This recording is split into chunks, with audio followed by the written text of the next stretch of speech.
Assalamualaikum warahmatullahi wabarakatuh. Selamat pagi, siang, sore, dan malam untuk kita semua. Sebelumnya, perkenalkan nama saya Salsabila dari jurusan Teknologi Rekayasa Kimia Industri angkatan 2019. Pada kesempatan kali ini, saya akan menjelaskan mengenai pompa yang diampu oleh dosen pengampu saya, yaitu Bapak Muhammad Endi Julianto, STMT. Sebelum masuk kepada pompa, di mana pompa sendiri memiliki definisi, yaitu adalah sebuah alat yang digunakan untuk mengalirkan suatu fluida dari tempat yang rendah ke tempat yang tinggi. Dan juga pompa ini juga dapat digunakan untuk menaikkan tekanan dalam suatu aliran fluida. Yang pertama, jenis pompa sendiri itu memiliki jenis pompa dinamik atau pompa sentrifugal, kemudian ada pompa positif displacement.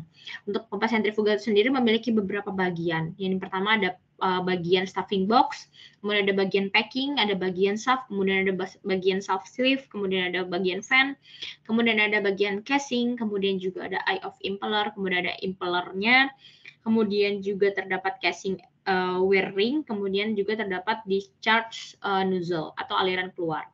Kemudian pada impeller sendiri itu memiliki bagian yang disebut dengan poros pompa, gitu, poros pompa, kemudian terdapat rumah volute yang dimana tempat mengalirnya fluida yang diputar oleh sebuah impeller, kemudian terdapat sudu impeller, kemudian ada nozzle keluar atau aliran fluida keluar.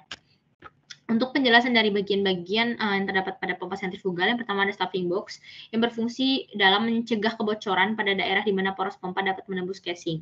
Kemudian ada packing yang digunakan untuk mencegah dan juga mengurangi cairan dari casing pompa melalui sebuah poros.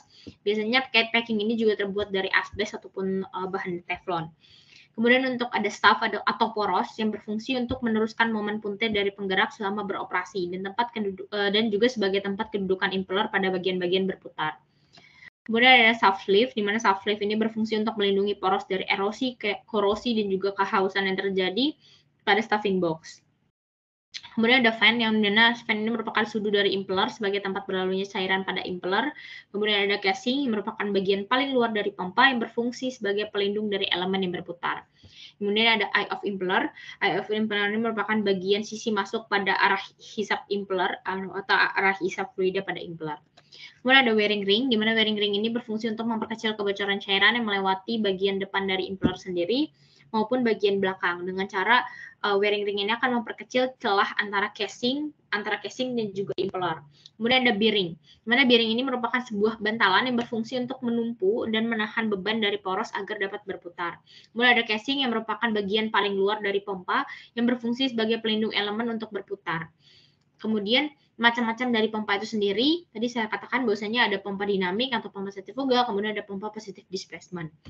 Untuk pompa dinamik sendiri, ini berfungsi dalam menghasilkan kecepatan fluida yang tinggi dan juga mengkonversi kecepatan menjadi tekanan melalui sebuah perubahan luas penampang dalam suatu aliran fluida, di mana pompa ini dibagi menjadi 3, yaitu ada pompa sentrifugal, aksial, dan juga special effect.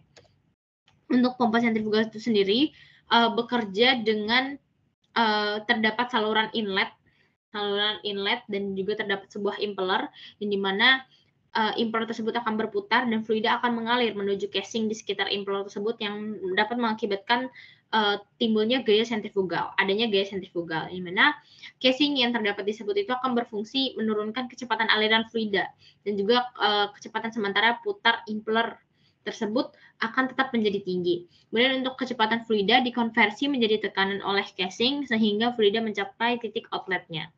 Kemudian untuk keuntungan dari pompa sentrifugal sendiri memiliki aliran yang halus di dalam pompa dan tekanannya seragam, biayanya yang murah, kemudian bekerja dengan kecepatan tinggi dan cocok dalam jumlah fluida yang banyak. Kemudian ada pompa aksial atau disebut juga pompa propeller, di mana pompa propeller ini memiliki impeller yang bentuknya berbeda dan juga terdapat gaya lifting atau sudu terhadap fluida. Kemudian pompa ini biasanya digunakan pada sistem drainase ataupun irigasi gitu, dalam proses drainase ataupun irigasi. Untuk kelebihan dari pompa ini sendiri, pompa ini memiliki efisiensi maksimum yang hampir sama dengan sentrifugal, konstruksinya yang kuat, sistem kontrol yang mudah diatur, harganya yang murah, dan juga baik digunakan dalam waktu operasi yang pendek. Kemudian untuk kekurangan atau kelemahan dari pompa aksial itu sendiri memiliki sistem kontrol yang tidak baik, kemudian menimbulkan suara yang berisik atau bising, kemudian juga efisiensi akan menurun saat terjadinya throttling. Kemudian tidak hemat energi saat terjadinya throttling. Untuk pompa special effect, itu digunakan pada industri-industri tertentu, yang dimana pompa special effect ini termasuk memiliki beberapa jenis juga, itu ada pompa jet pompa, kemudian ada gas lift pompa, hydraulic ram, kemudian ada juga electromagnetic. Untuk contoh dari gas lift pump itu bentuknya seperti ini, di mana gas lift pump ini digunakan untuk mengangkat fluida ke dalam sebuah kolam dengan jalan menginjeksikan suatu gas tertentu yang menyebabkan turunnya berat hidrostatik sehingga reservoir tersebut dapat mengangkat ke permukaan. Kemudian ada pompa positive displacement, di mana pompa positive displacement ini bekerja dengan cara memberikan gaya tertentu pada volume fluida dan dari sisi inlet menuju titik outlet dari pompa tersebut. Kelebihan dari pompa positive displacement ini memiliki power density yang besar, perpindahan fluida yang tetap, dan untuk jenisnya sendiri ada dua, yaitu pompa reciprocating dan juga ada pompa rotary. Untuk pompa rotary sendiri adalah sebuah pompa yang menggerakkan fluida dengan menggunakan prinsip rotasi. Vakum tersebut akan terbentuk oleh sebuah rotasi dari pompa dan selanjutnya akan menghisap fluida yang masuk. Untuk keuntungannya sendiri, pompa rotary ini memiliki efisiensi yang tinggi karena secara natural dapat mengeluarkan udara dari pipa alirannya dan mengurangi kebutuhan pengguna untuk mengeluarkan udara tersebut secara manual. Kelemahannya, pompa ini bekerja dengan kecepatan yang rendah dan dapat menyebabkan erosi pada sudu-sudu. Untuk tipe rotary pump ini terdapat ada gear pump, ada circular pump, dan rotary vane pump.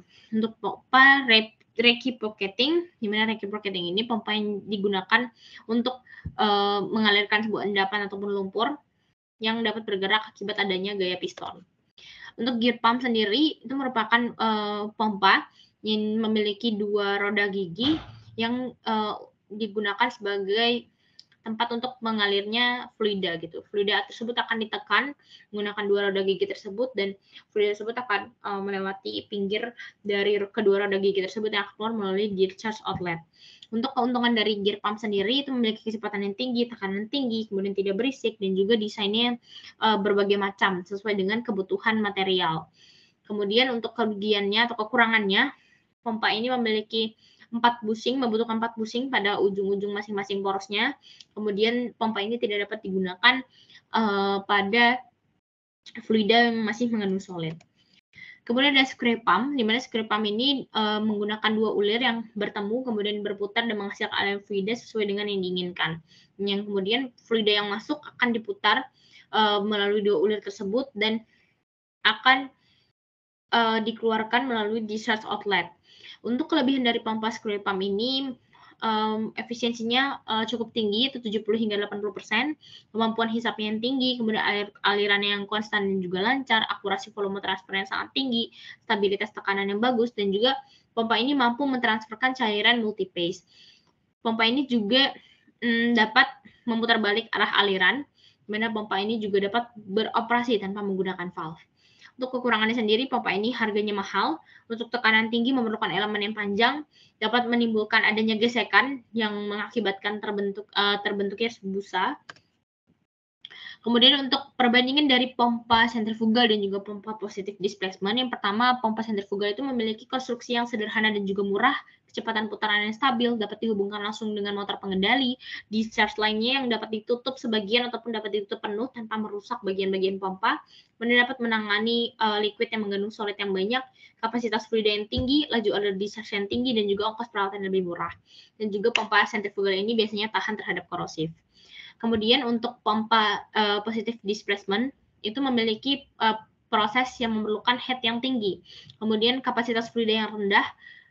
Kemudian ada fluida yang masuk dapat berupa liquid yang kental atau memiliki viskositas yang tinggi dan juga dapat berupa slurry ataupun lumpur. Kemudian untuk pompa positive displacement ini mengharuskan fluida yang masuk itu dapat berupa liquid yang mudah menguap gitu, sehingga memudahkan dalam proses kerja dari pompa positive displacement sendiri. Sekian presentasi dari saya mengenai pompa. Mohon maaf bila banyak kekurangan. Wabillahi taufiq wal hidayah. Wassalamualaikum warahmatullahi wabarakatuh.